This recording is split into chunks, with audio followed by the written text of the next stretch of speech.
Hey family, welcome to the Hub.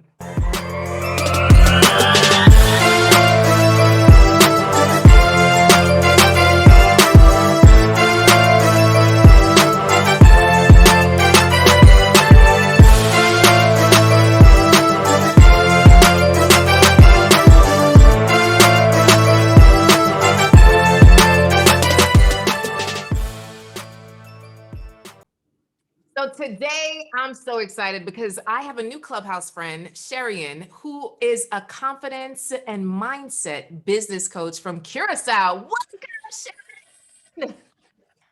Thank you. Thank you so much, Coach Cass. Thank you for having me. So happy to have you. Wow. I think you're our first international guest. This is pretty cool. So we have listeners, which is pretty cool. We have listeners in about 10 different countries right now, but you are the first guest. So kudos. So honored. Thank you. So Cherian, you know, we like to get in your business on this podcast. So we'd love to know a bit of your love journey. Where have you been when it comes to love? What's been going on? Oh my gosh, Coach Cass. I think we need to sit down, get a cup of tea or glass of wine. I know what your time zone is. You need a blanket for this. You need popcorn because it's about to go down. Okay. So with me, my journey has been crazy. It's been up and down, just like everybody. It's been a roller coaster. And I read some of your story as well, Coach Cass, and I can definitely relate to all of the dating, all of the hassle, getting to know people.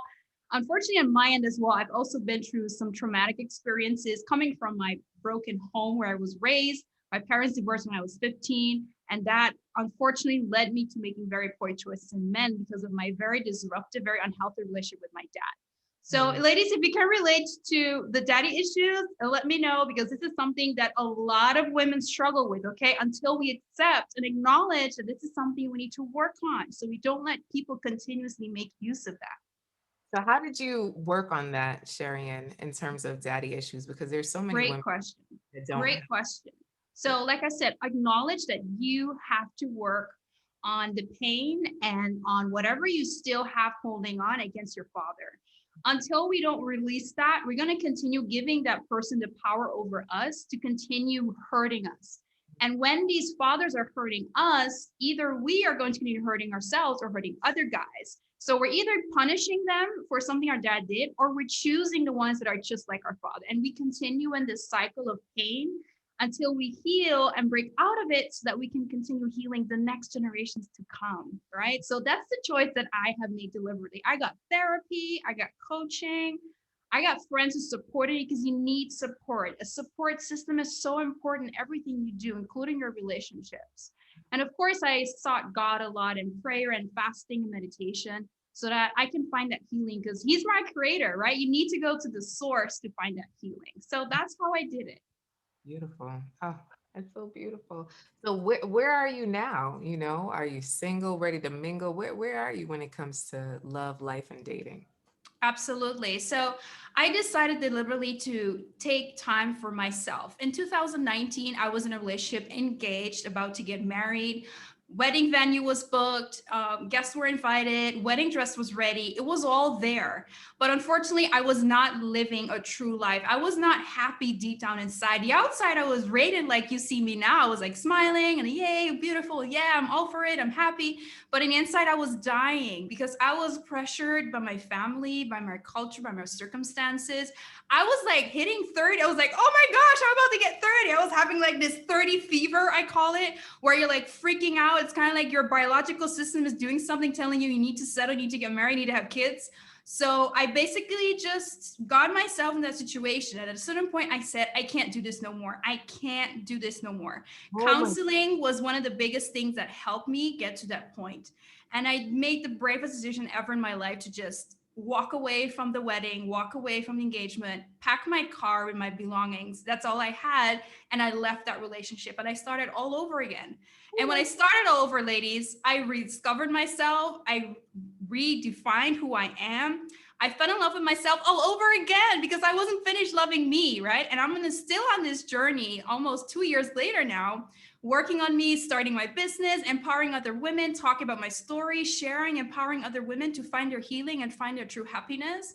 And I can't be more happier. If I didn't make that choice, I wouldn't be where I am today.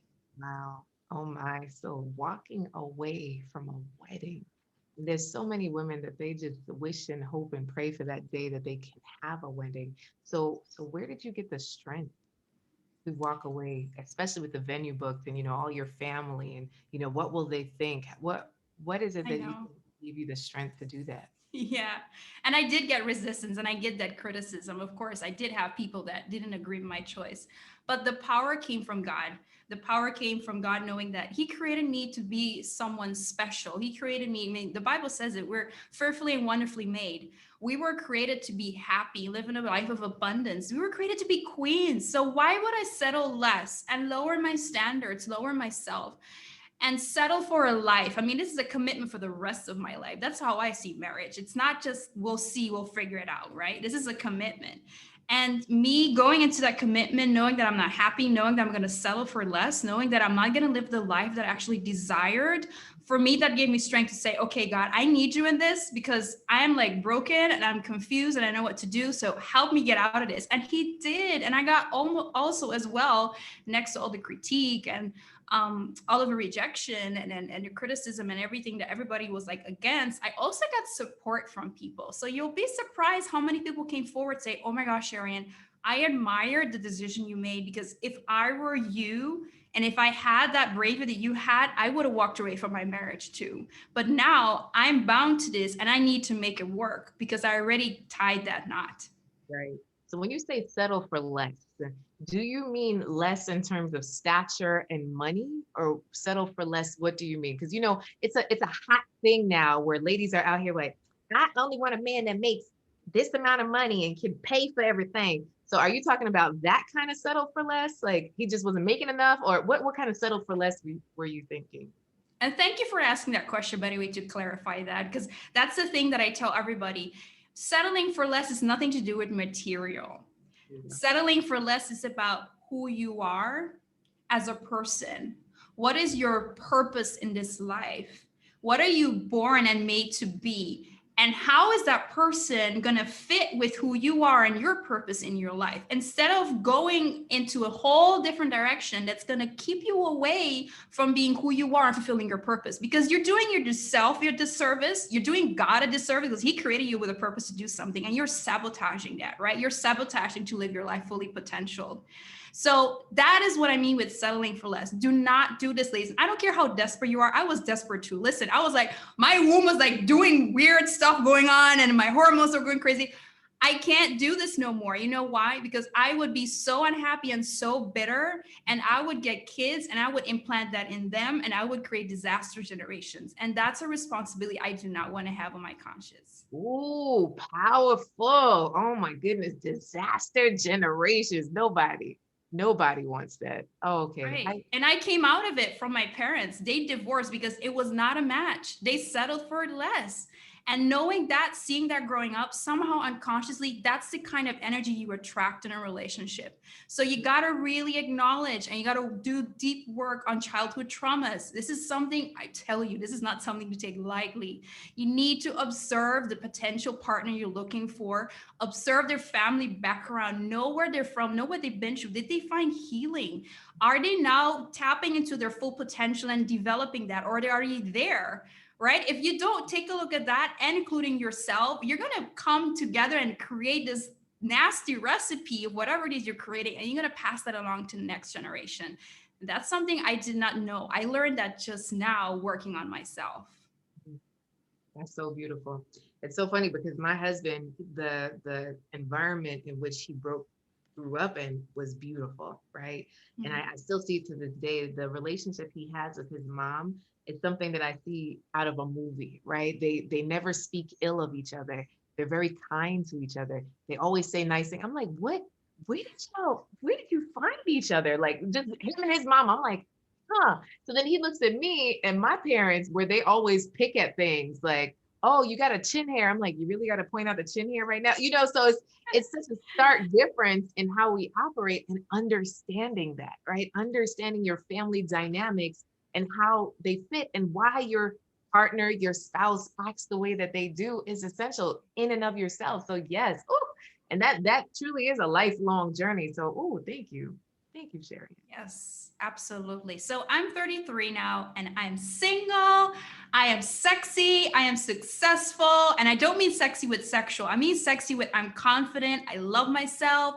I found things about myself that I didn't love and I changed that around. You know, I worked on me. And now I know that if I continue on this path, someday it will happen. I'm not going to be desperate no more, going out there looking for people, mingling, getting to know people. I'm just gonna do me. And while I'm doing me, this guy is gonna notice me. He's gonna be like, oh, that's the girl that I need to be with. And it's gonna happen.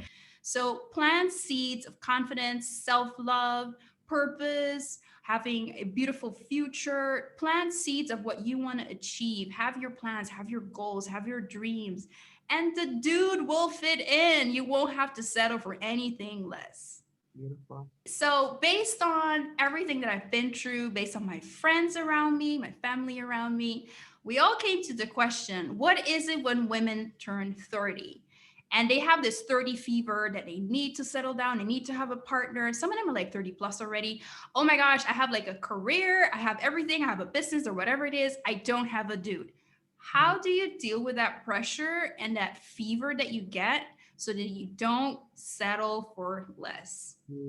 Ooh, that's a good one, Sherry. And that's a really so a huge part of it, what I've found is the biological clock, right? So the world says that when you were 35, you're officially at high risk.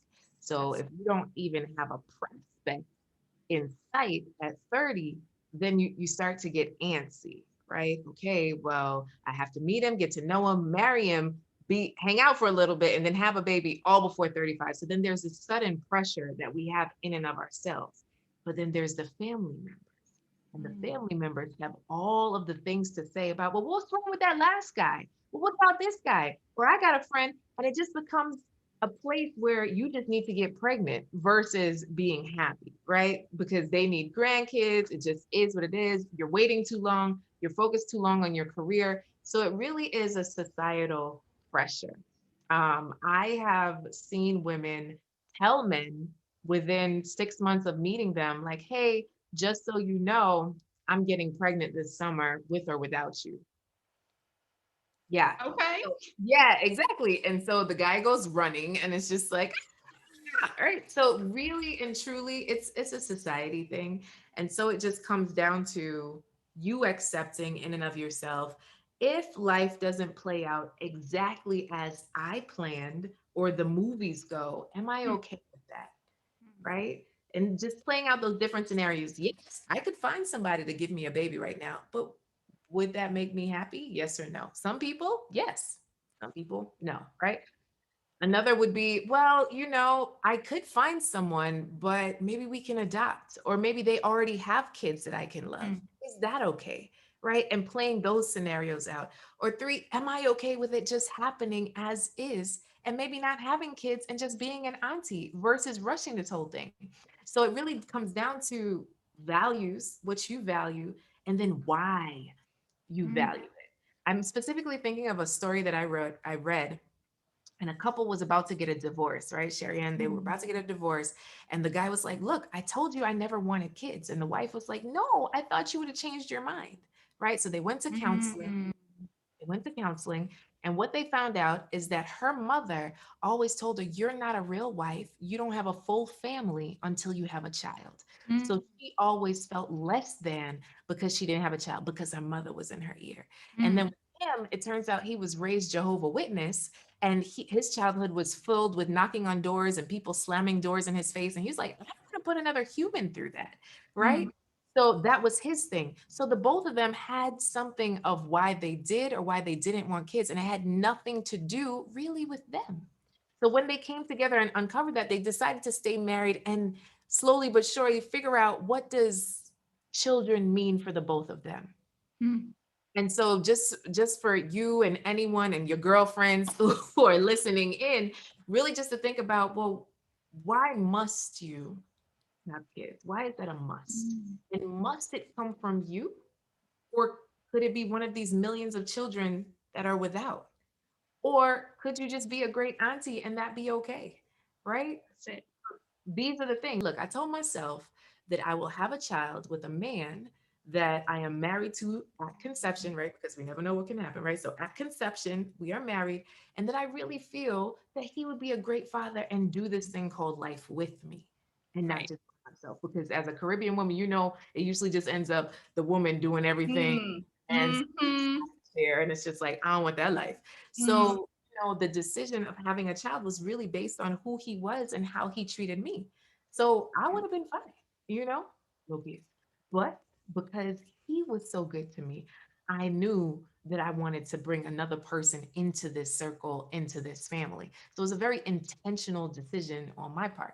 I know not everyone listening has the same thought pattern. It's Mm. just something for us to really think about the why. Absolutely. Thank you so much for answering that question, Coach Cash.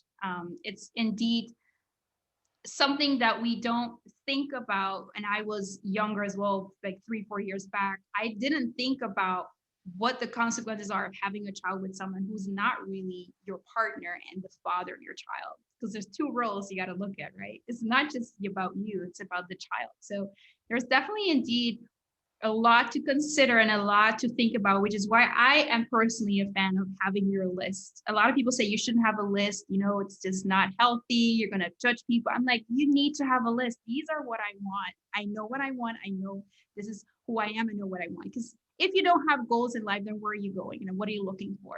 So have your list. Okay, it shouldn't be a list of 100 things, but it should be a list. These are the things that I need. These are the things that I want. Does it match with who you are and what you have to offer me? If it's not a match, don't try to change the list so you can change the person, because I made that mistake, right? I settled for this guy knowing that I can change him. He's going to change. We're going to make things work. And that's the worst mistake that I made. So definitely learn that. So thank you for reaffirming that for me. You're welcome. Yeah. No, no on the changing. My husband always says it's hard enough to change yourself, much less somebody else. So if Yeah, the person you're with is not the person you want to be with, then it's time to go. And that's that's it. the reason I love working with professional single women, because this is the best time for them to make those decisions. I appreciate you tuning in and hanging out with us, Cherian. So how can people find you? Absolutely. Thanks for having me, Coach Cass. So you can find me on social media, Instagram. It's super simple at Cherian_Wilson. You'll find me on LinkedIn as well, on Cherian Wilson. There's only one Cherian Wilson in the world. Let's be honest. You can find me anywhere. If you Google me, you will find me. So go ahead. Instagram, LinkedIn, Twitter, Facebook. You can connect with me, DM. I have a website as well, CherianWilson.com. Check it out what I do over there. And ladies, if you want to start your business, and you're lacking the confidence and the mindset, I'm your girl to go to. We're going to do some work on it. Love it. All right. Well, you enjoy the rest of your day. And for everyone listening in, remember to always keep loving, keep laughing, and keep living. Much love. Many blessings.